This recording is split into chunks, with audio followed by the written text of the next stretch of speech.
હે કાકા હો હા શું કરો? આ જો હું ને આ હાંડિયા વાળો ભાઈ બે છે ને હા વર્ષા કરીએ છીએ. હા કેમ?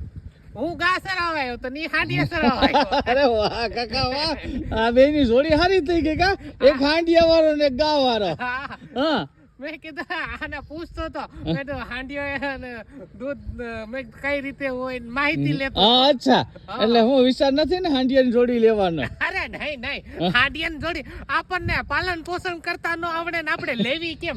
આને રાખવો પડે આપણી હારે. અરે ભાઈ તું આ કાકા ભેગો રહી જાય. હા એમ રહી જાય. હા જો કાકા પાકું થઈ ગયું તો તમે હાંડિયા હોતી કો જાને લઈ જાઓ. આપણો ભાઈબંધ થઈ ગયો તો પછી કે જ ને કે રહી જાવ એમ. હા વાહ વાહ કાકા, પણ તમે જોડીદાર હારો ગઈ તો.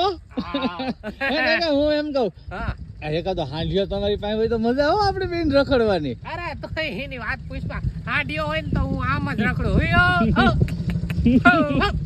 અરે વાહ કાકા વાહ, તમને તો બધું ભલામણ આવડે, હાસવતા આવડે, બોલાતા આવડે, હાંડિયાને બોલાવતા શીખી જાવ ને એટલે વાત પતી ગઈ. હા, ઈ વાત હે સાચી. આને બોલાય ભાઈ, હાંડિયાને બોલાવે તો કેમ બોલાય તું ઓલા હાંડિયાને? એ અરે વાહ કાકા, આવું તો આવડે ભલામણ તમને. હે હાસું ખોટું? હા તો એક હાંડિયો લઈ લે. હા ઠપ કરી નાખો. અરે ભાઈ એકાદો હાંડિયો વેચવો કાકા ને. હા લઈ જાવ ને હું આ લઈ કાકા કિંમત નહીં થાય એની કરતા ગાયો સાયરા કરો. હા, બરાબર, હું તમને કવિ હાચું કહું. હા તો પછી હાલો હવે, હાલો ગાય ઓલી બાજુ ગઈ, હાંડિયા આ બાજુ વહી ગયા. હાલો હાલો. આ લાકડી તો ઓલા નાપી દો એની છે. હા તમે ભૂત મારવાનું કાકા મારું કોઈ દી ઓલા ભૂલ્યા પડ્યા નહીં. પડ્યું હું લઈ લઉં.